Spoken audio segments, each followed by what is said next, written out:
And welcome everybody to PEMA TV. Welcome to Friday, May 2nd, 2014. And this is also National No Bra Weekend. In case anybody needed to know. Yeah.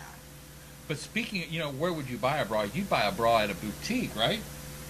Not mine. And speaking of boutiques, you can go to Metaluna Boutique and Stones. And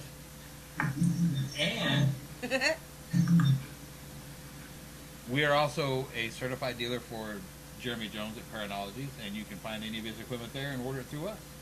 That's right. You can get your boutique needs, your ghost hunting needs, your metaphysical needs, and within the next couple of weeks, you can also get your kitten needs. Yes, please, anyone with kitten needs, please. We have 4 of them to get rid of. Well, at least 3. Yeah. One of them's kind of working its magic. And just wanted to send our prayers and best wishes to all the families that were affected in the tornadoes this week. I know the weather's been absolutely insane this year. Well, and poor Mayfield got hit twice. Yeah. I know we had people that we knew near Springfield last year when they got hit. Well, not Springfield, but Springfield, Missouri. Yep. And Joplin, when they got hit, we had some friends down there. We know how tough that can be. So. Well, now Larry Flaxman and Amanda Dinwiddie and all of them are over near Little Rock. So everybody, just be careful this year. Unless you're a trained storm chaser, then whatever happens to you happens because you ask for it. But tonight we want to get straight into this because I know this man has a lot to show and a lot to tell. More to tell than to show. We hope. But our guest tonight is Mr. David Roundtree. David is one of the founders of the Spirit Investigations. David, were you? Well, I didn't know whether you were by yourself or with others when you founded it. There's a brain froze. It was great. Well, I was with others, but it was my decision to do it because really I just got tired of dealing with John Q. Public, and the silliness that they bring to the investigative table. But yeah, I formulated it back in the early 90s. And it was dedicated really with kind of hand-picked people that had some type of scientific discipline back when I was at the University of Florida. And you guys have had some fantastic discoveries. I know we were blessed to be part of the deal at the Shanley with the quadrilator's first field test, and oh my God! So, yeah, you actually got to sit in the throat of a wormhole. Yeah, how cool was that? Actually, got to channel some energy from the other side if you want to get real woo-woo about it. But get radiated. Yeah. That was cool. Well, that's something else. It's been a while for folks that don't know. I don't know if the video is still up. We've had some copyright issues here on our YouTube archive. I'm not sure. It's still up. Is it still up? Yeah, I've been planting it everywhere. So. You can go there and see Shannon Ray, who is our host of Paranormal Minds on Tuesday night. They filmed this. They were part of our convention up there too, and they do have a film that shows everything and how it was set up. So really kind of well done little piece of video. And have you had it out in the field since? Yeah, I have. I've run it at 4 other locations, and it's getting ready to go on the road. In fact, it's on the road. Got shipped out Wednesday to a unmentionable site for use for a TV project. So awesome. I will be running it in an active search for activity shortly. So. And I know this is also one of your more proud moments too, David. The book Paranormal Technologies, it's starting to go across the pond, isn't it? Well, actually, it started over there a while back, right after the Society for Psychical Research gave it a review. They gave it a glowing review, which I was very pleased with. In fact, the only problem they had with it is there was no entries from England or the UK. But I do have a pretty large presence over in the UK now, and it's growing. In fact, I'm learning daily from contacts on Facebook just exactly how well it's doing over in UK. So we're sort of targeting Japan. We'll be targeting China, try to get some of our money back, and we'll be targeting Western Europe shortly. So yeah, I mean, it's actually starting to do better overseas than it is in the United States. Strangely enough, most of my sales haven't broken in past the Mississippi River very much. Into Texas, you know, I've got a pretty big following in Texas. I've got a pretty strong following east of there, but it still hasn't really broken in all the way out west yet. And so, you know, we're hoping this summer that we can get it out west. Well, I know that's something that you feel strongly about too, is just educating people. And you know, we need more of that in the field. That's a big part of it. I mean, you know, there's no school where you can go and learn this stuff. So you have to kind of rely on people that are doing the research and doing the work. And unfortunately, most of the people out there doing it, they weren't taught either. So it's kind of the blind leading the blind sort of situation. And the whole idea of writing the book was to give somebody a field manual to follow, so that you've got at least some established rules to go by, and then you can break out of that and, you know, get out of the box and use your own brain to figure out new and exciting ways to prove whatever it is we're trying to prove. And just so people understand, and I guess I need to ask this question because I don't know the answer to it. Have you and Thomas Fusco actually come to an agreement about who was first and who was right? No, not yet. Not yet. Okay. You know, that's something we're going to sell tickets to. That's what I keep hoping for, like on the old death matches on MTV, you know. Yeah. When we get to the point where one of us figures out what the other one, whether we're right or wrong, we're going to probably do some kind of special on that. Tom has been very busy. I've been very busy. We haven't even chatted very much over the past month and a half or so. Just because my schedule is like insane. I mean, I'm running around like a chicken with my head cut off because I've got radio interviews going on. I'm planning the release of the new book. I've got travel projects. You know, I've got conventions. I've got all sorts of things happening, and I'm trying to juggle all that and keep a day job at the same time. And something's going to have to go, and it's my hope that it's the day job, and soon. Because I want to relocate to Florida anyway, and if I can supplement my income enough to not have to have the day job with all these things I've got my hands stirring into, I'll be able to go back to Florida and be done with it. So that's the goal before the next winter hits the Northeast. Yeah, you've probably had enough of those, I would suspect. I'm pretty done with it, and May 22nd will be my 60th birthday. And my present to myself is going to be going home at some point this year. So cool. So we know somewhere we can go crash at when we decide to go to Florida. Yeah, wherever in Florida. Yeah, everybody says that. So when I get a place in St. Augustine, I guess I'm going to have to buy an old motel or something. Hey, if you bought an old haunted motel. Well, I'm going to name it the Bates Motel, just, you know, because. But. Well, yeah. I mean, everybody says that. How about spare bedroom for me? It's like, oh, great. Oh, sure. I don't need a spare bedroom. Just give me part of a couch. I'm good. Well, you know, my house is, wherever I live, usually ends up being very strange. So you may want a place where you can lock the door. Well, you've hung out with us. We're strange. It works.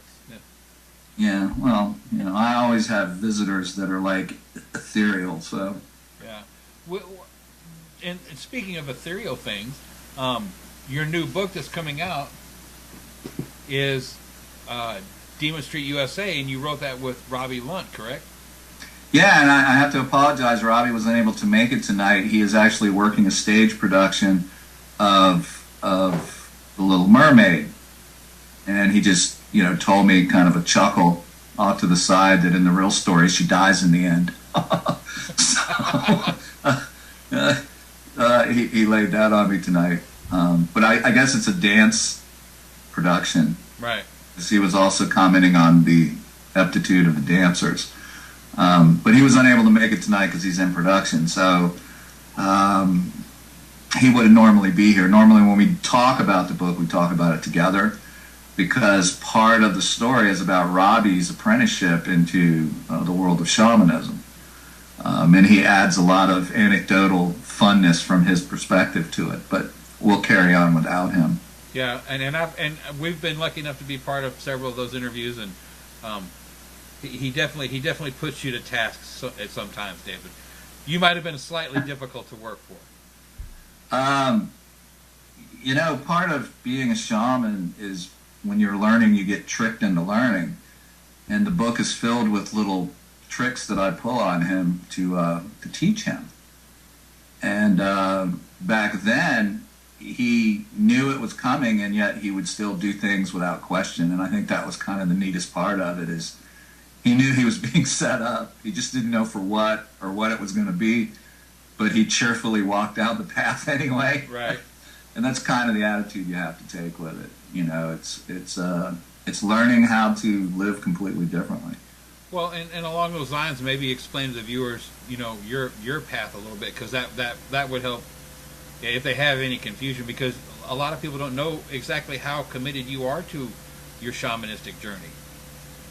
Well, it's kind of a fascinating thing, because I started my shamanistic journey really when, right after I got out of high school, I started having dreams from my dead grandfather.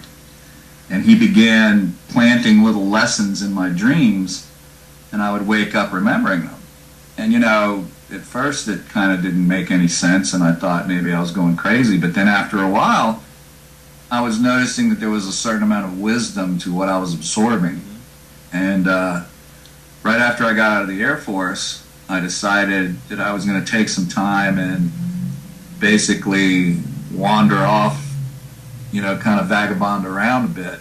And I ended up in the Dakotas, and I ended up being found by this Lakota shaman, medicine man, whose name was Black Eagle. And it's funny, Black Eagle is like Smith to white people. Black Eagle's probably one of the most common Native American names there are. But he walked up to me and he just said, "Your grandfather, talked to me and told me that you're like a TV Indian and you need to learn the ways of your people." And I said, "Well, I'm not Lakota." And he said it didn't matter. So we started on this path, and I spent an entire summer up there, and he taught me just enough probably to screw me up for the rest of my life. Yeah. And then I was a practicing shaman for many years, and then in 1985, after the Demon Street incident was over, my spirit animal, which at the time was Coyote, left me. And so for 27 years, I had no power animal, and I had no shamanistic, I had some shamanistic abilities, but I really wasn't walking the path. I buried myself into the scientific research. And it wasn't until last November 1st in San Antonio, Texas, the Day of the Dead, that I reconnected, and Wolf came into my life. So it was an epiphany.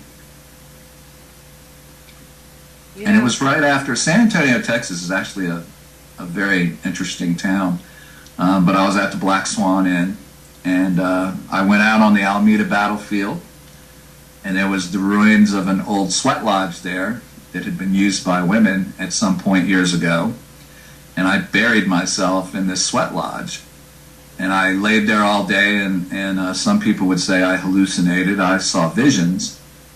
And at sunset I arose, was reborn, faced the sunset, and was flooded with clarity. And since then I have been sweeping out my life and making it more orderly and reconnecting and getting back on track. I have a small circle of people that I work with. I have 2 apprentices, and they are developing quite well. Very proud of both of them. And we're doing our thing. I mean, we're working with the earth. Yeah. And that's something I think a lot of people lose in these modern days and times that we live. You know, we're very detached from the earth. Yeah, the native peoples, I mean, there's a reason why they did what they did, and there's a reason why they were able to live in such harmony with the planet for so long. Well, they were definitely in touch with the power of the earth. And I'm not full-blooded Native American by any means. I have blue eyes, but the tribe that I'm descended from is actually on the East Coast in Virginia, in southeastern Virginia. They're called the Nansemen tribe. They're part of the Powhatan Empire. Powhatan actually was, Pocahontas, and the whole Jamestown saga came from the Powhatan Indians. But we were a little south of that. But everything is alive to the Native American. Everything, the rocks, the dirt, the trees, the planet, everything is alive. Everything has a spirit. And everything has a story to tell, and everything has wisdom to impart on you. Very few people, particularly white people or other races of people, are even aware of this. I was joking around today because some vegans were crapping on a friend of mine because they were eating meat. And I thought how hypocritical that is, because they're eating plants. So essentially, life requires life to survive. If you look at the food chain, if you look at the animals, even the plants get life from the life in the dirt. So it takes life to sustain life. And for them to sit there and be judgmental because someone eats meat is kind of like floating in a sea of manure and selecting one turd out and saying, this turd offends me. It's very hypocritical. But it's because most vegans I've met, and there's some good vegans out there, I don't want to say all vegans are this way, but they have a personal agenda. They're almost like a reformed smoker. Like, when they quit eating meat, anyone that eats meat around them gets chastised for it. And they should just break down and eat the meat instead of putting the rest of us through all that crap. Well, and even if they don't want to eat the meat, you're still eating a living plant. You're still destroying life to survive. Right. So what I asked them is, did you apologize to the plant for eating it? And, they're like, what? Because when we take something to consume or to use, we apologize to it. We talk to it. And then when we eat it, we take that animal's power within us, and we use that power. So it's a whole different... Native Americans, when they eat, it's a spiritual experience. When they hunt, it's a spiritual experience. It's not just going out and killing something. You're going out, you're getting to know what you're stalking. You're finding out everything about it, all of its habits. You're literally getting to know the animal before you take its life. And then when you do, you apologize to it. Because that animal is providing sustenance for you and your family. So it's about walking in harmony, and it has nothing to do with not harvesting game or harvesting game. It has to do with balance. If we didn't harvest the game, it would soon be overrun because there's no more natural enemies for a lot of it. And then all of the game starves to death. So you have to have hunting, you have to have wildlife management, and the Native Americans have been doing that for years, thousands of years. And we need to all take a lesson from that. Well, and the fact that there's still animals today has nothing to do with the way that we came here, or the white people came here. The white people tried to kill everything in its path. The buffalo were almost wiped out. Native Americans took only what they needed. They took only what they needed to live, and they let the rest go. Well, and there were no trophies. No, you didn't. No, because you used everything. The antlers were used for handles, or for tools, or for punches, or for leatherworking, or, everything was used. There was literally nothing was thrown away. Even the entrails were used. So everything was used in the animal. There was very little waste when an animal was slaughtered, was captured. So we need to take a lesson from that, because they were like the original environmentalists, you know. They believed in moving through the woods and leaving no trace of their passage. And boy, we got a big problem with that. Yeah, I agree with that. But would you almost say that also would apply in the paranormal field too, David? Oh my God, it applies all the way across the board and everything. Well, what I mean is there's so many people that quote unquote claim to be scientific, and they think they're scientific because they have something that holds a battery.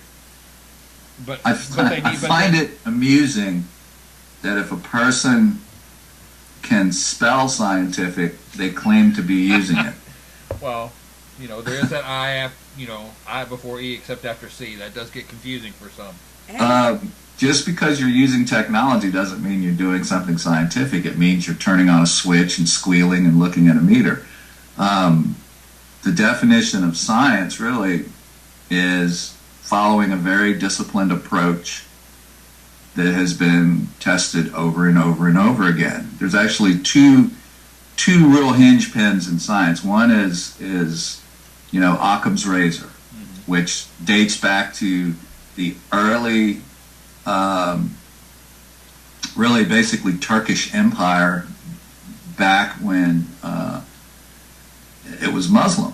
And it was actually, Muslims were very scientific at one time, and this is what's so puzzling to me. Some of the greatest scientific discoveries were made by the early Muslims, and now suddenly they have this desire to go back to the Dark Ages. I don't understand that, but Occam's razor and the scientific method. Now, another amusing thing is to hear all these wonderful people spouting about how they use the scientific method. But when you question them about the scientific method, they have no idea what the scientific method is. And a few do. And amazingly, there's a lot more today that are educated about the scientific method than were 10 years ago. But if you don't have a discipline in science, then you need to read about this stuff. Get on the internet and read about physics. Read about quantum mechanics. Read about the things you're doing. Because if you don't have to have a degree, but you really need to know what it's about. You need to understand these different principles that we're employing. And if you don't understand those, it's kind of like trying to throw darts at a dartboard in pitch darkness. Once in a while, like even a blind hog gets an acorn every once in a while. Once in a while, you'll hit the dartboard. But for the most part, you're going to fill the wall with holes. So you really need something to focus your efforts on, because if you have no direction with your knowledge, then you're not going to have any direction with your research. And that's kind of what we see. We see a lot of people emulating what they see on TV. Yeah. And what they see on TV is not necessarily scientific either.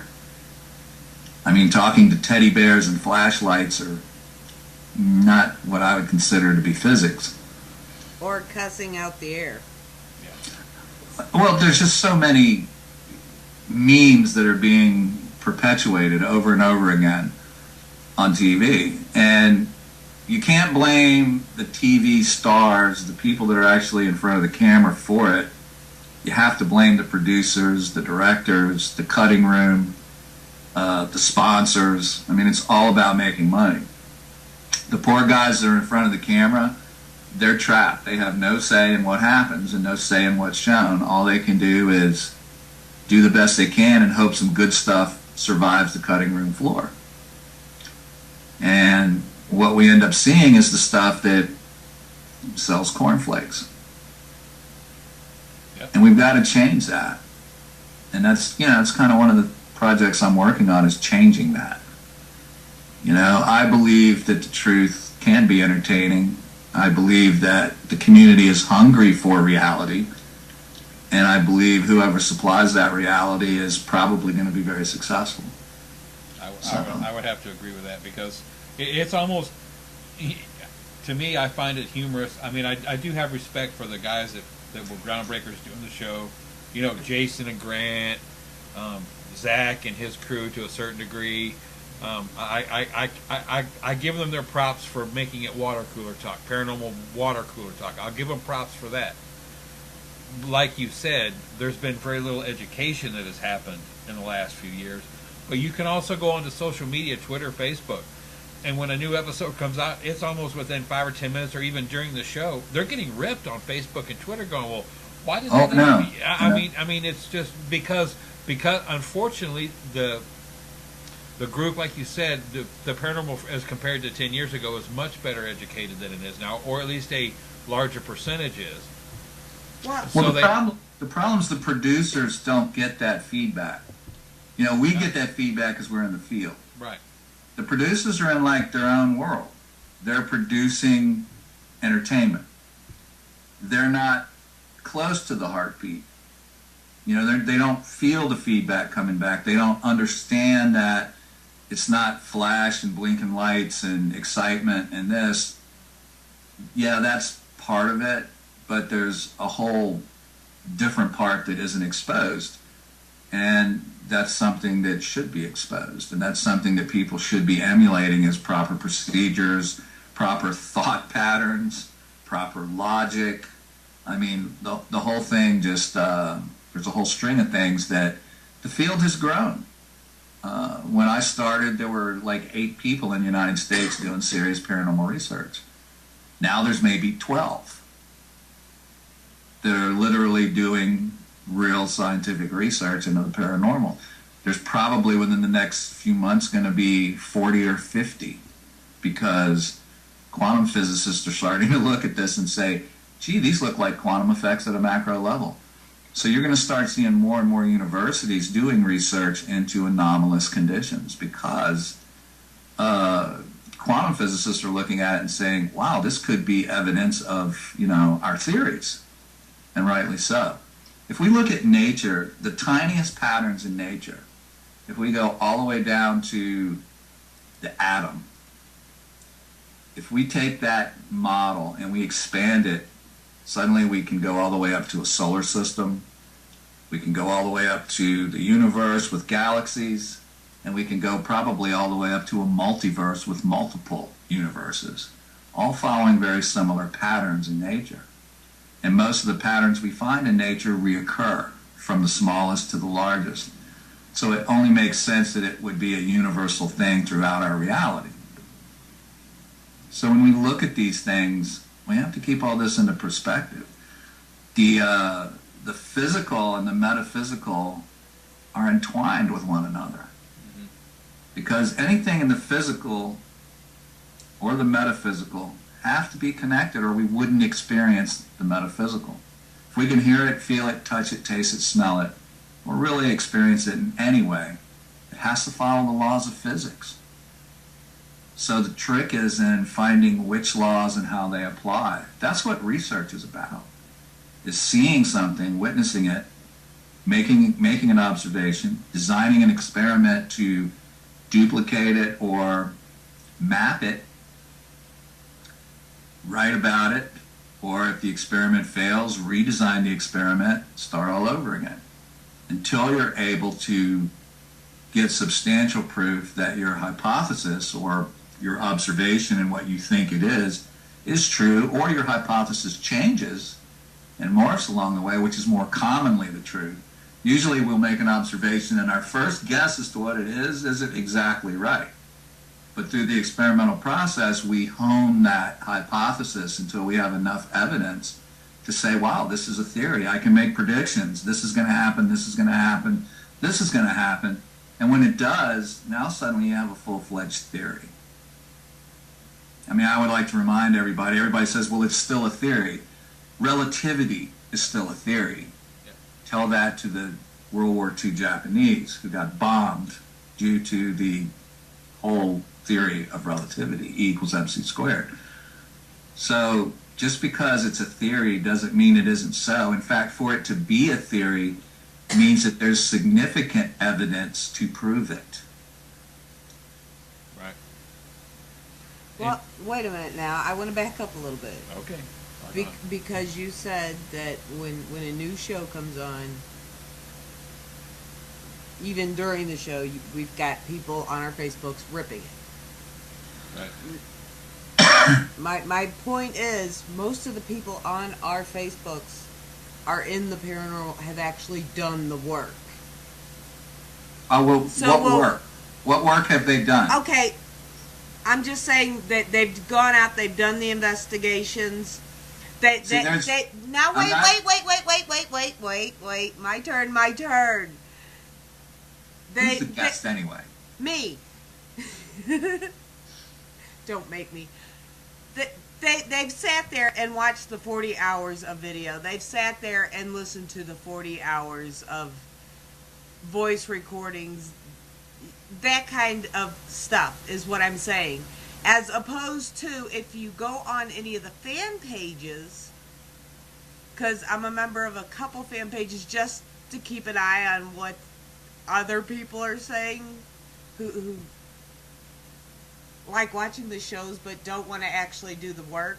Yes, you can wait a second. I'll give you your moment there. Wait. Spit it out. They're like butt kissing over there. Oh, this is fantastic. Oh, the flashlights. I've tried the flashlights, blah, blah, blah, blah, blah. But what we're seeing are like you and Stephen LaChance and Right. Tim Yancey and John Tinney and all them going, really? Really? You're gonna sit there and say that the rock that fell off the broken ceiling is paranormal? I'm just saying what we're seeing is from paranormal people, not from the normal public. Right, absolutely, because, I know exactly what you're saying. The difference is that most of those people who are critiquing it aren't researchers. I didn't say researchers. Just let me finish. It's my turn now. Oh, all right. Oh, Jesus. You two. It's not that they're researchers, but they're investigators. Yeah. Right. Some of them are both. I'm not trying to, run anybody into the ground. But most of them are investigators. An investigator's job is to gather evidence and make a conclusion. Oftentimes, because they're working with accepted tools of an investigator, that's all they have to base their decision on. Guess what? Researchers have many more tools that they're working with and get a bigger part of the picture. And even then, we're stepping out on a limb to reach a conclusion. But it's like finding a man guilty of murder with 3 pieces of evidence versus finding a man guilty of murder with 20 pieces of evidence. Chances are the guy with 20 pieces of evidence is pretty guilty. You know what I'm saying? Unfortunately, investigative teams have very limited budgets because they generally are self-financed.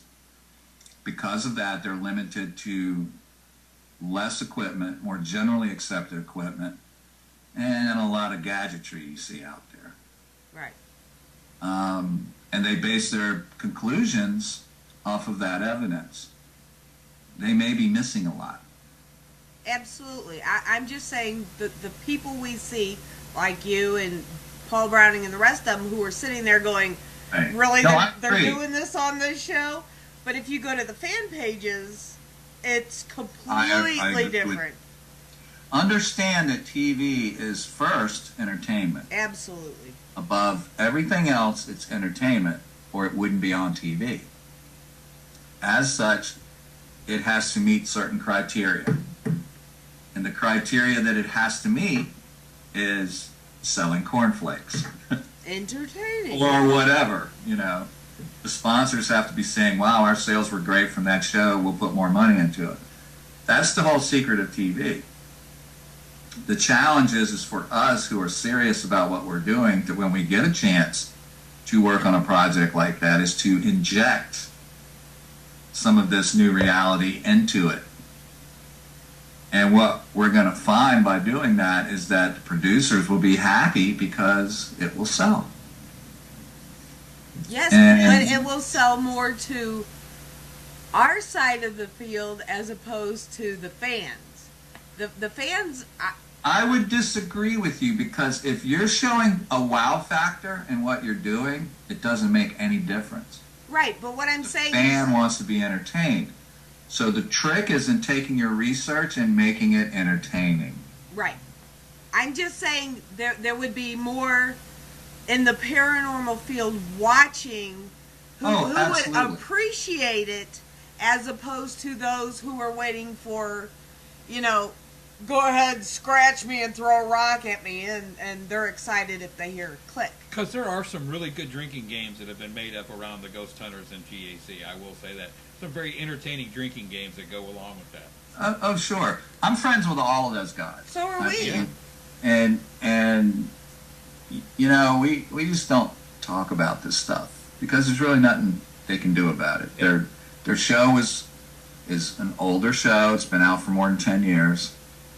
It was groundbreaking. It brought it into everyone's living room. Absolutely. It's much easier to do investigations today than it was when I started in 1976. So they've done a tremendous service to the field. But with that has come a certain amount of notoriety, and a lot of it isn't due to their fault, although they have taken a lot of blame for it. That brings me up to another point I want to talk about tonight, and that's paranormal bullying. It is becoming totally out of hand. Yes. I see more and more of it every day. I had a case of my own. Fortunately, the person was nobody and never will be anybody, and all 64 of their followers probably worship the person, but his impact on the community is minimal. And the point is I don't really care what people think about me. I let my work stand on its own merits, and if people have a problem with the work, fine, prove it wrong. I don't care. I mean, I've been accused of plagiarism. You know, if I'm a plagiarist, every college professor is a plagiarist.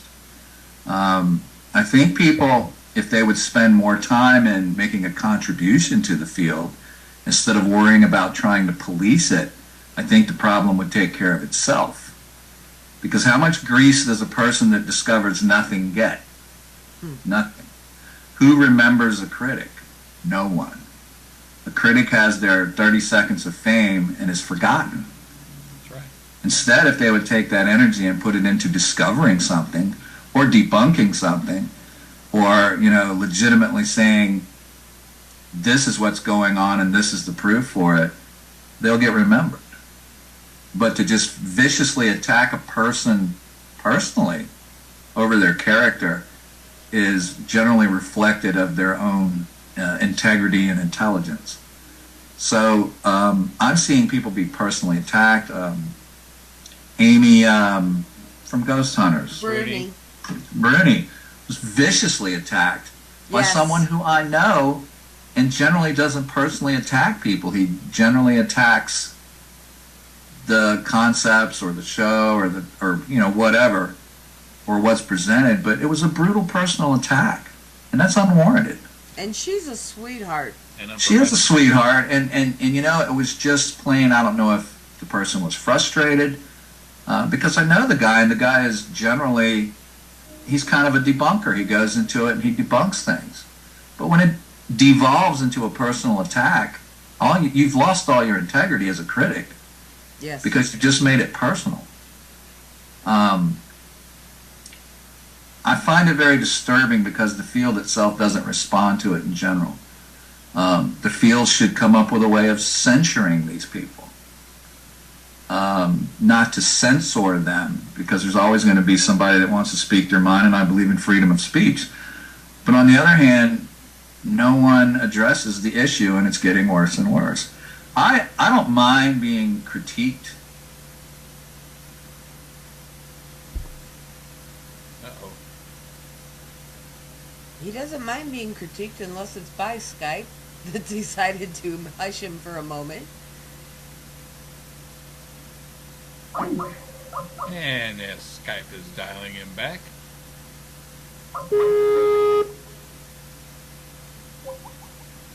Hi, David. So my critics have found me. That's what I said. We were hacked. We were viciously But hacked by. I just wanted to say a little bit about that because it's getting worse and worse. Yeah. And you know, I'm a strong supporter of these websites that criticize conclusions and they criticize what's offered as evidence. I'm all about that. I think your work needs to stand up to scrutiny. True. On the other hand, there's no room for personal attacks. That's petty. It's reflective of your own inconsistencies and lack of integrity and lack of values, and probably your own lack of self-esteem because you're taking it out on someone else because of your own deficiencies. And what I'm trying to say is to you people out there that do that, that's how you're viewed. When you personally attack someone, you're not a hero. You're a dirtbag, and people think of you that way. So if you want to be a critic, tear apart the work. Don't tear apart the person. Absolutely, and that's been one of my pet peeves, my soapbox rants is there's people out there who More vodka. Hey, yeah. There are people out there that, you know, they're just shooting pictures of the kids in the park and family and everything else, and if they get something weird, they post it on Facebook and go, "What do you think this is?" And a bunch of us will try to explain to them about the lens flare or, you know, Right. the moisture in the air or the bug or the dust or what have you. But then there's other people who get on there and go, "Well, you're a total blah, blah, blah, blah, blah, blah, idiot, and and they're just trashing them for no reason. There's no reason to do that. These people are asking a genuine question. You can tell them that what they think it is wrong without being rude and nasty. Well, some people have, you know, delegated themselves as, you know, the paranormal police, which is kind of funny because there used to be a group called that. And I was in it for a little while for several reasons, and none of them was to, like, personally attack anyone. But there's nobody policing the police. And that's what the problem is. And who nominated the police? Exactly. Is it a peer review group? Is it anyone that has credentials to do it? Who knows?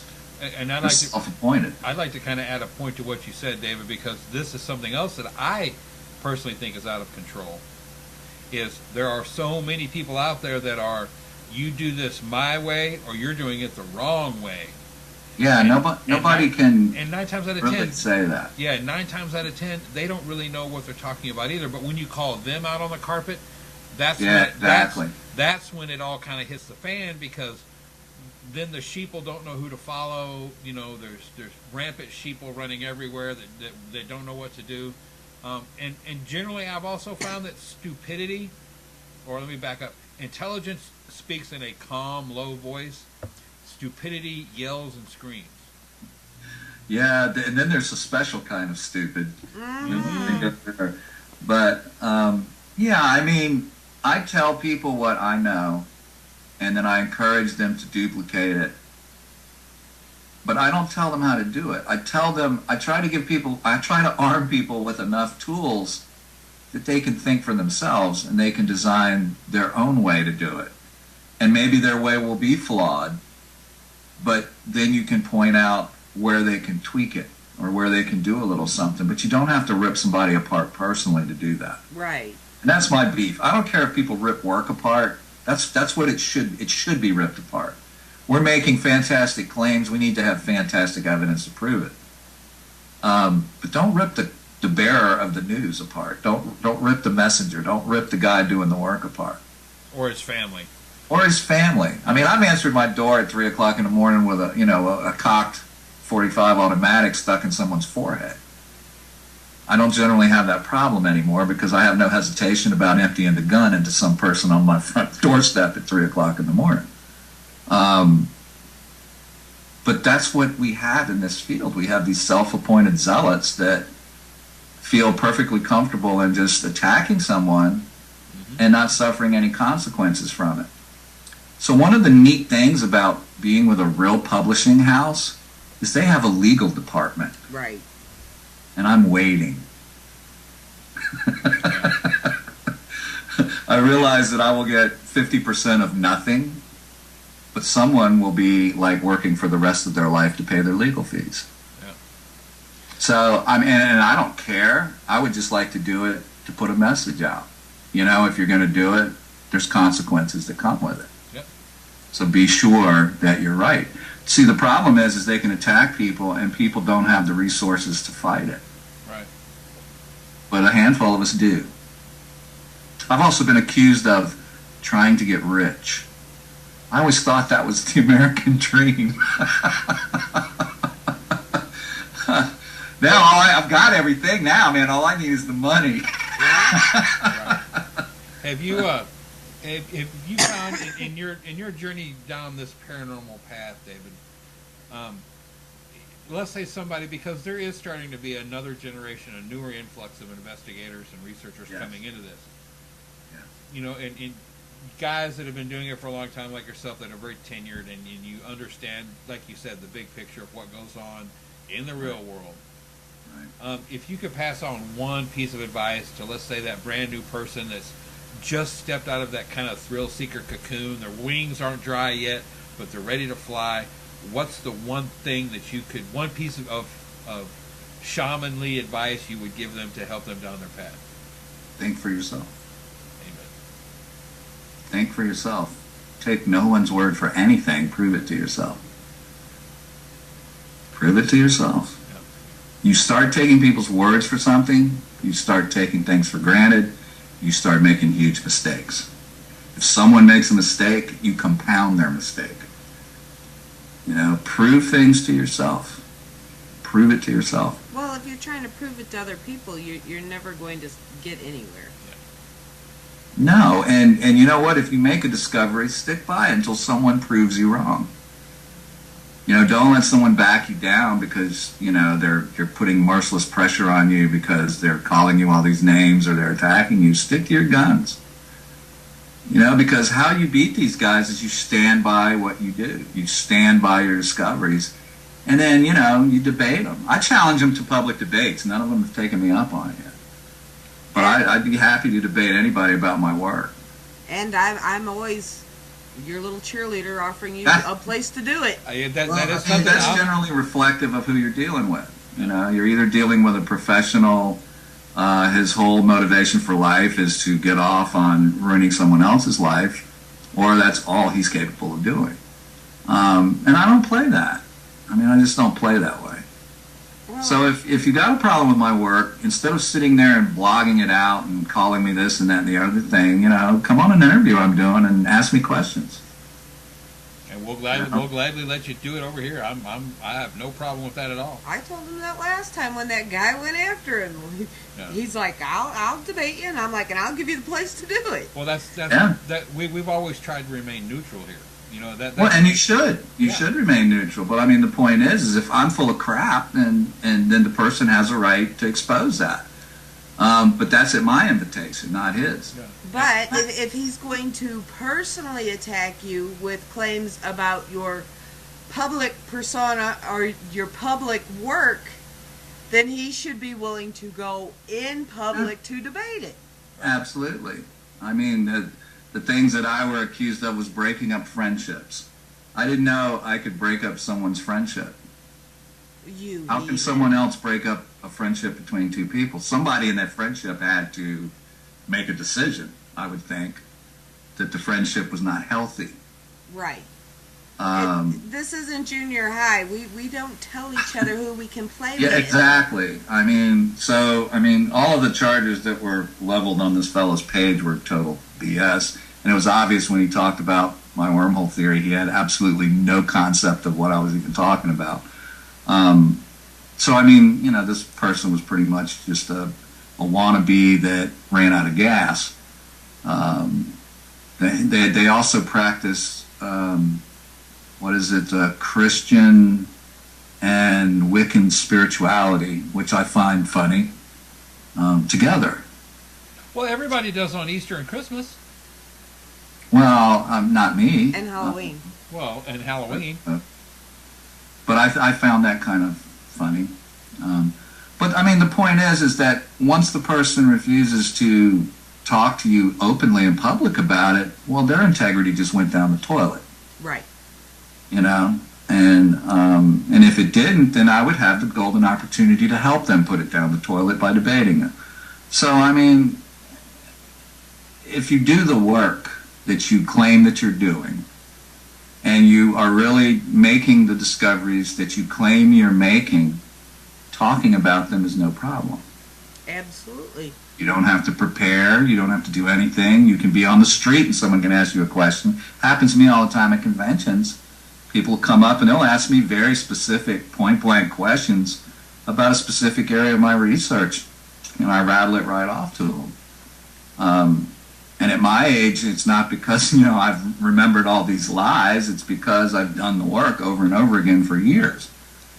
You don't forget sitting idly in the dark by yourself for hours and hours until something phenomenal occurs. Right. Those are the high points of your life. Well, see, and I've always said, you know me, I'm the tech tard, and I'm the first one to say I'm the tech tard. I'm a dowser. You're the something tard. We're still voting on that, I think. But with you, it's not like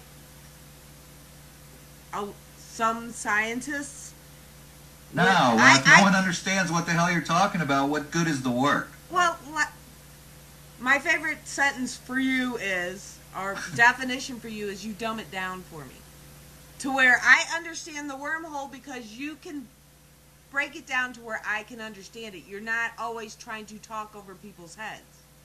Well, that doesn't impress anyone if they don't understand what you're talking about. Right. I mean, you want people to understand it. I can talk to scientists. I do all the time. Oh, I know you can. And hold my own quite well because I'm a scientist myself. But when you're talking to the investigation public, you have to speak in the language they understand.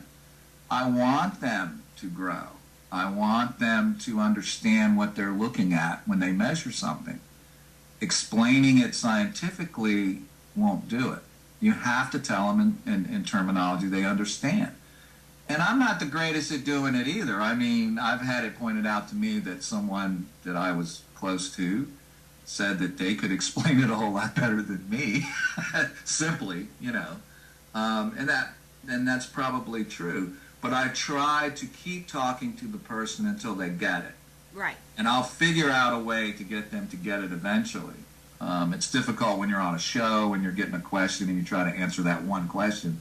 But when dealing with people one-on-one, I spend the time to walk the dog with them, Mm-hmm. And I won't quit until I've pretty much satisfied that they understand what I'm talking about. Well, and that's important. And that's a perfect example of this, David, is hold on a second. How about now? Oh, still got it. Okay, let's try that. Wow. Echo, there it's gone. Okay. The perfect example I was going to make is when you first saw the flower pots of doom. A lot of people would look at two duct tape butter tubs that spin magnets as being pretty much a waste of time. But what we also discovered was it could set up We walked through it, didn't we? Yeah. We walked through it, and everyone learned something. But it could actually be beneficial for attracting something possibly in an area. In a very localized area, sure. Yeah. We don't totally understand all of the mechanics yet of it, but what was fascinating was how little an area it actually affected. And I hear these people talking about, oh yeah, we had this, this big EMF generator and it was doing, X, and I'm like, yeah, and it probably only affected about a foot around it, Right. And they're like, oh no, this, and I'm thinking, yeah, are you spinning magnets? And they're like, well, yeah. It's like, well, when you're spinning magnets, you're limited to the range of the magnetic field. Right. You're not going to amplify the magnetic field by spinning it. So whatever the magnetic field range of that magnet is, that's your area of effect. And they don't see it that way. And then when I explain to them that they're really not generating EMF, they're generating a rotating magnetic field, they don't get that either. Right. It may look like EMF, but it's not EMF, it's a magnetic field. Well, that's why we never called them EMF pumps. They were always the flower pots of doom. Yeah. Which was, I thought, a great name. Yeah. And like I said, it's a high-tech device, but I had seen people, and actually I guess the main motivating factor in building them was the fact that I saw somebody selling a fan motor online for $125. Well, see, now the fan motor, if it's running off of wall current, actually is generating EMF. But if you're you can buy an electric fan I could go to a garage sale and break one for a lot less than $125. You can literally go to Walmart and buy a $5 box fan and take it apart and just sit the motor somewhere and plug it in. Yeah. Let it just sit there and run. But I used to work in a chilled water plant. Here's Chilled why I water? get dubious. I worked in a chilled water plant that had huge 200 horsepower motors that actually ran off of frequency controllers so they could vary the RPMs of the motor by changing the frequency up and down that was running the motors. If you don't, and chillers running as well, if you don't think there was an EMF in this building was literally, you could not measure it with a standard meter. It just pegged. Right. And we never saw any ghosts in there or any kind of paranormal activity. So generating EMF really doesn't create a paranormal event. The EMF is actually a byproduct of the paranormal event. And it's very specific frequencies of EMF. Right. Well, that was. Go ahead. well, I'd like to point out that he said you have to plug it in. A lot of these places that don't have electricity, if they have a battery operated fan, it's not the same thing. No, because you have to generate the magnetic field and the electric field. And what you're doing with rotating magnets is just rotating a magnetic field. You don't have the electric field going with it. Right. Right. Well, and like I said, another reason I'd done it is from watching what happened that weekend at the Shanley. I'm still working on them. They need to be redesigned. They could be in a little bit more high-tech container. But, you know, I would eventually like to use them to be able to possibly attract activity in a localized area. In I a understand. closet. But with two of them running, like I have two of them that are still fixed. I used to have three. With two of them running, I can effectively double the area that they do affect. Oh, yeah. And You could even do better if you just took a big old loudspeaker, cut the cone out, just use the voice coil and frame there, and then plug that into a 3,000 watt amplifier. Sure. You'd be generating some serious EMF. Or take a Tesla coil and fire off a Tesla coil. Yeah. You're generating 1,000 times the EMF that you could generate with one of these little EMF pumps. Right. And we've done that. I've used a pulse generator. I've used an EM pulse generator and generated 6 gigawatts of EMF, and it doesn't open a wormhole. It doesn't create any paranormal activity. What I think happens is if there's paranormal activity existing already, it's going to feed it. Right. It's going to feed that activity, make it more active. I think it pisses a lot of stuff off. Yeah. Particularly if it's not the right frequency. It'd be kind of like putting cayenne powder in someone's shorts, you know. Right. And I do know from using some ion generators. One, they keep the dust out of the air because it's amazing when you use an ion generator that all your orbs disappear. Oh my God! Yeah. Why? How did Why? that Because happen? you're cleaning the air. That's why. All the dust gets attracted to it. But we also did know that from some of the being around, a byproduct is how it affects the researcher. Once again, talking about Occam's razor, The Shanley was a prime example of the observer effect, wasn't it? Yeah. This is why we have to be monitoring the people as well, because people are making a difference. How much of it is based on the person's interaction with the environment? How much of it is emerging into the environment? We need to know that. And to know the levels of some of the things that were going on, because it can be dangerous. Health-wise, it can be dangerous. The radiation was off the wall. Yeah. And you guys were just merrily just wallowing in it. Oh, we were happy. We were happy. I'm telling you. Yeah, I mean, you guys are just like, oh, wow, gamma radiation. Wow, cool.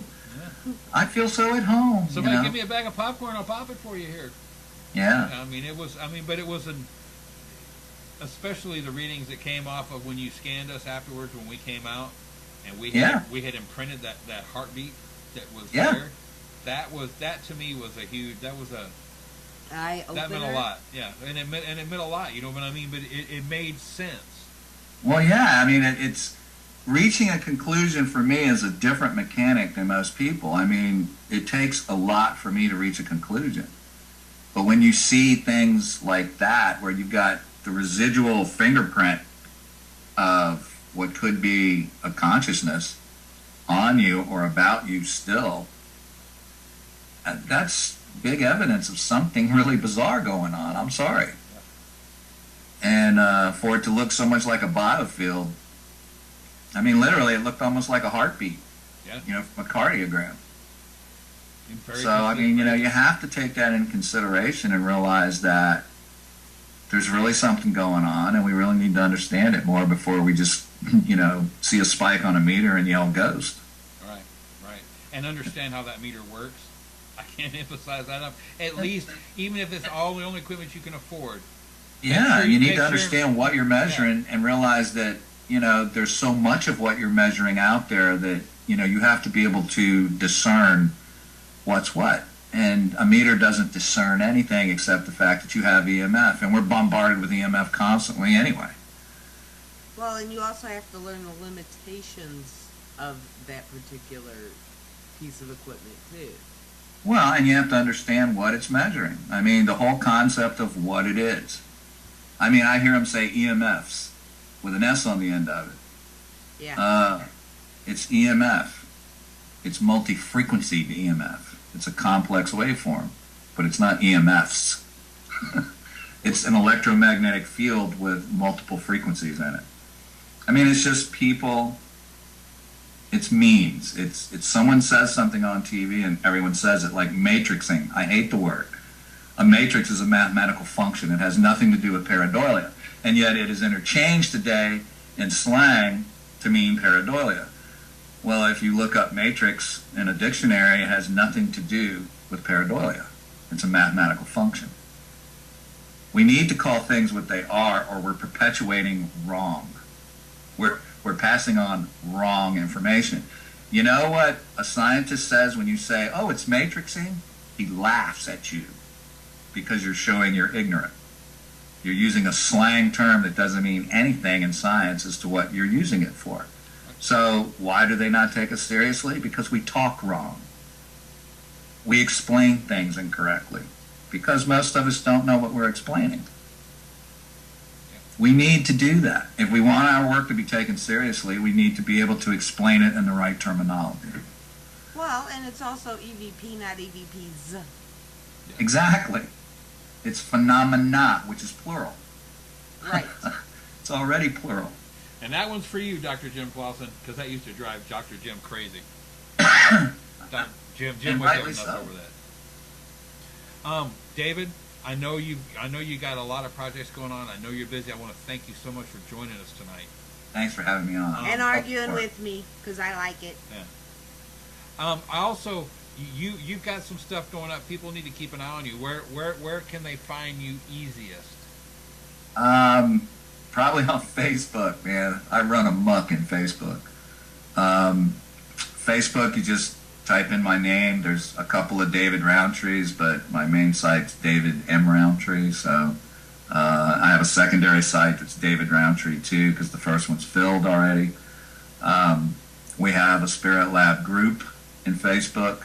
We also have the Spirit Lab website, www.spinvestigations.org. And you can always Google me. You'll usually turn up some of the recent interviews, and there's, I think, 500,000 links now in Google to me or something like that. I don't know. I can't keep up with it anymore, but you can always Google me. But that's going on. The 31st of May, I will be in Paterson, New Jersey for the New Jersey Para Unity Expo. First time the show's ever been done at the Art Factory in Paterson. Brian Cano will be there. I'll be there. Dave Giuliano will be there. Be a lot of, we're going to be giving talks. We're also going to be talking to people, like individually. I'll be at Fort Mifflin twice this year, once in, I think it's in June, and again in August. Nice. I will be at the Mid-Ohio benefit for Keith Age. I will be, I'm doing a solo show at Bobby Mackey's in June as well. And that's pretty much all I've committed to this year because I don't know what my schedule's going to be based on this TV project. So, and then my book's getting released. Our book, Robbie and my book, is getting released August 25th. And God knows what's going to happen after that book comes out. It's going to be on the front table of every Barnes and Nobles in America. Nice. Yeah. Nice. Yeah. So, So God knows what will happen with that. You know We're what? shooting for #1 on the New York Times. I want to offer you a suggestion. You can take this idea for free, David. You should have people take their own selfies with your book at Barnes and Noble and post it to Facebook. Yeah, you know, that's a cool idea. And post them to Facebook. Yeah, you know, that's a cool idea. Facebook selfies. We and the publisher think the book is just going to go ballistic. So that just makes me feel yummy inside. Yeah. So we're pretty happy so far at this point. We do have a significant amount of pre-sales already. A lot of people figured out that they're going to save like some money by buying it ahead of time, and they're buying it ahead of time. And I know that we're going to be doing joint book signings quite a bit, and we're probably going to be on a lot of talk shows and stuff on TV. So there's a lot going on with this book. And the second book is going to be even more incredible. So I'm looking forward to starting to write that as well with Robbie. And you know, you guys should come here to PEN and talk about it first when you get it ready. Yeah. Just saying. Just saying. Well, the story didn't stop at the end of the first book. Right. That's the problem. I mean, it's continued to go, and it's gotten even deeper and even more far-reaching than the initial story was. And I think there's probably going to be a third book as well. So we're kind of excited about it, and we're wondering if it will ever end. We may be writing books until we die. And is there anything truly wrong with that? No, and it's, you know, it's fascinating as hell to me to live it. So I know it's going to be fun to read about. And that's the whole thing. I mean, people are going to read the first book, and there's going to be people that say, oh, man, this is all BS. But read the story anyway, because it's a good damn story. And whether you believe it or not really is up to you, but the story itself is outstanding. I mean, it's just a good story. And people have heard Kim and I talk about this before, David, but real quick before we go, I have to ask you this. When you do pass, are you going to come back and mess with people as much as we are? I don't think I'll be bothered, really. I would like to let everybody know that if you are Googling or checking Facebook for David, there is no D in Roundtree because he likes T-R-E-E. I put the D in just to get him to yell at me. To properly answer Eric's question, Eric, the problem is I don't stay dead very long. I keep coming back. So I really don't have that much space between lives. Well, what little space I get, I am gonna mess with some people because there are. Well, I'm gonna sleep for a little while. I think. Yeah. You know, that's what I'm gonna do. I'm gonna sleep for a little while. Well, David, once again, thank you for joining us. Stick around for a little minute after the show. Real quick, everybody. Next Friday, we are going to be talking to one of our favorite people. He is actually also, much like my lovely redheaded wife, a Missourian. Next week, we're going to be talking with Mr. Stephen LaChance. Hopefully, we'll be the first interview from his new home. Not only a Missourian, but a St. Louisan. Yeah, Thank you very much. There you go. They're okay folk. So, if you're going out this weekend, be safe. And remember, one of the main differences between science and just goofing around is writing it down. So write down what you do and document it. Yes. And with that, we're out of here. See you later. Bye. Bye-bye. Founders of the Spirit Investigations, David. Were you? Well, I didn't know whether you were by yourself or with others when you founded it. There's a brain froze. It was great.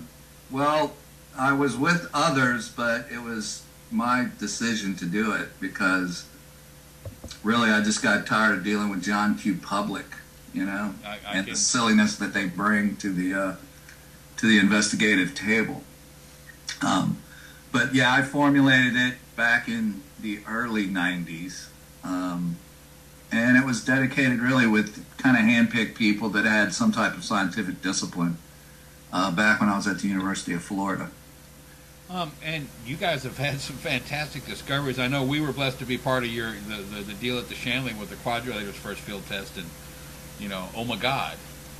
So, yeah, you actually got to sit in the throat of a wormhole. Yeah, how cool was that? Actually, got to channel some energy from the other side if you want to get real woo-woo about it. But and get radiated. Yeah. That was cool. Well, that's something else. It's been a while for folks that don't know. I don't know if the video is still up. We've had some copyright issues here on our YouTube archive. I'm not sure. It's still up. Is it still up? Yeah, I've been planting it everywhere. So. You can go there and see Shannon Ray, who is our host of Paranormal Minds on Tuesday night.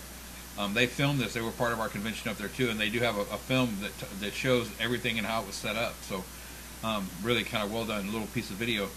And have you had it out in the field since?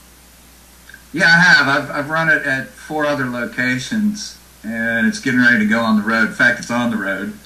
Got shipped out Wednesday to a unmentionable site for use for a TV project. So awesome. I will be running it in an active search for activity shortly. So, and I know this is also one of your more proud moments too, David. The book Paranormal Technologies. It starts. Your new book that's coming out is Demon Street USA, and you wrote that with Robbie Lunt, correct? Yeah, and I have to apologize. Robbie was unable to make it tonight. He is actually working a stage production of The Little Mermaid, and he just told me kind of a chuckle off to the side that in the real story she dies in the end. So he laid that on me tonight. But I guess it's a dance production. Right. Because he was also commenting on the aptitude of the dancers. But he was unable to make it tonight because he's in production. So he wouldn't normally be here. Normally when we talk about the book, we talk about it together, because part of the story is about Robbie's apprenticeship into the world of shamanism. And he adds a lot of anecdotal funness from his perspective to it. But we'll carry on without him. Yeah, and we've been lucky enough to be part of several of those interviews, and he definitely puts you to task at sometimes, David. You might have been slightly difficult to work for. Part of being a shaman is when you're learning, you get tricked into learning, and the book is filled with little tricks that I pull on him to teach him. And back then, he knew it was coming, and yet he would still do things without question. And I think that was kind of the neatest part of it, is he knew he was being set up. He just didn't know for what or what it was going to be, but he cheerfully walked down the path anyway. Right. And that's kind of the attitude you have to take with it. It's learning how to live completely differently. Well, and along those lines, maybe explain to the viewers, your path a little bit, because that would help if they have any confusion, because a lot of people don't know exactly how committed you are to your shamanistic journey. Well, it's kind of a fascinating thing, because I started my shamanistic journey really right after I got out of high school. I started having dreams from my dead grandfather. Starting to go across the pond, isn't it? Well, actually, it started over there a while back, right after the Society for Psychical Research gave it a review. They gave it a glowing review, which I was very pleased with. In fact, the only problem they had with it is there was no entries from England or the UK. But I do have a pretty large presence over in the UK now, and it's growing. In fact, I'm learning daily from contacts on Facebook just exactly how well it's doing over in UK. So we're sort of targeting Japan. We'll be targeting China, try to get some of our money back, and we'll be targeting Western Europe shortly. So yeah, I mean, it's actually starting to do better overseas than it is in the United States. Strangely enough, most of my sales haven't broken in past the Mississippi River very much. Into Texas, I've got a pretty big following in Texas. I've got a pretty strong following east of there, but it still hasn't really broken in all the way out west yet. And so, we're hoping this summer that we can get it out west. Well, I know that's something that you feel strongly about too, is just educating people. And we need more of that in the field. That's a big part of it. I mean, there's no school where you can go and learn this stuff, so you have to kind of rely on people that are doing the research and doing the work. And unfortunately, most of the people out there doing it, they weren't taught either. So it's kind of the blind leading the blind sort of situation. And the whole idea of writing the book was to give somebody a field manual to follow so that you've got at least some established rules to go by, and then you can break out of that and, get out of the box and use your own brain to figure out new and exciting ways to prove whatever it is we're trying to prove. And just so people understand, and I guess I need to ask this question because I don't know the answer to it. Have you and Thomas Fusco actually come to an agreement about who was first and who was right? No, not yet. Not yet. Okay. That's something we're going to sell tickets to. That's what I keep hoping for, like on the old death matches on MTV, Yeah. When we get to the point where one of us figures out what the other one, whether we're right or wrong, we're going to probably do some kind of special on that. Tom has been very busy. I've been very busy. We haven't even chatted very much over the past month and a half or so, just because my schedule is like insane. I mean, I'm running around like a chicken with my head cut off because I've got radio interviews going on. I'm planning the release of the new book. I've got travel projects. I've got conventions. I've got all sorts of things happening, and I'm trying to juggle all that and keep a day job at the same time. And something's going to have to go, and it's my hope that it's the day job, and soon, because I want to relocate to Florida anyway. And if I can supplement my income enough to not have to have the day job with all these things I've got my hands stirring into, I'll be able to go back to Florida and be done with it. So that's the goal before the next winter hits the Northeast. Yeah, you've probably had enough of those, I would suspect. I'm pretty done with it. And May 22nd will be my 60th birthday, and my present to myself is going to be going home at some point this year. So cool. So we know somewhere we can go crash at when we decide to go to Florida. Yeah, wherever in Florida. Yeah, everybody says that. So when I get a place in St. Augustine, I guess I'm going to have to buy an old motel or something. Hey, if you bought an old haunted motel. Well, I'm going to name it the Bates Motel, just, because. But well, yeah. I mean, everybody says that. How about spare bedroom for me? It's like, oh, great. Oh, sure. I don't need a spare bedroom. Just give me part of a couch. I'm good. Well, my house is, wherever I live usually ends up being very strange, so you may want a place where you can lock the door. Well, you've hung out with us. We're strange. It works. Yeah, well, I always have visitors that are like ethereal, so. Yeah. And speaking of ethereal things,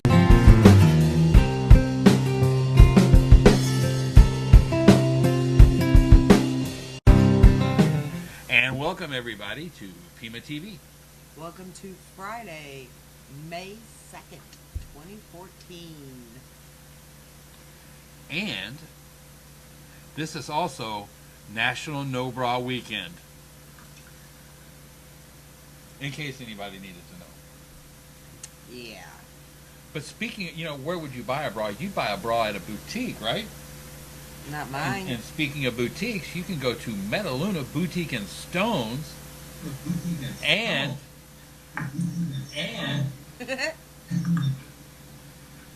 we are also a certified dealer for Jeremy Jones at Paranologies, and you can find any of his equipment there and order it through us. That's right. You can get your boutique needs, your ghost hunting needs, your metaphysical needs, and within the next couple of weeks, you can also get your kitten needs. Yes, please, anyone with kitten needs, please. We have 4 of them to get rid of. Well, at least 3. Yeah. One of them's kind of working its magic. And just wanted to send our prayers and best wishes to all the families that were affected in the tornadoes this week. I know the weather's been absolutely insane this year. Well, and poor Mayfield got hit twice. Yeah. I know we had people that we knew near Springfield last year when they got hit. Well, not Springfield, but Yeah, Springfield, Missouri. Yep. In Joplin, when they got hit, we have some friends down there. We know how tough that can be. So. Well, now Larry Flaxman and Amanda Dinwiddie and all of them are Yeah. over near Little Rock, So everybody, just be careful this year. Unless you're a trained storm chaser, then whatever happens to you happens because you ask for it. But tonight we want to get straight into this because I know this man has a lot to show and a lot to tell. more to tell than to show. We hope. But our guest tonight is Mr. David Roundtree. David is one of the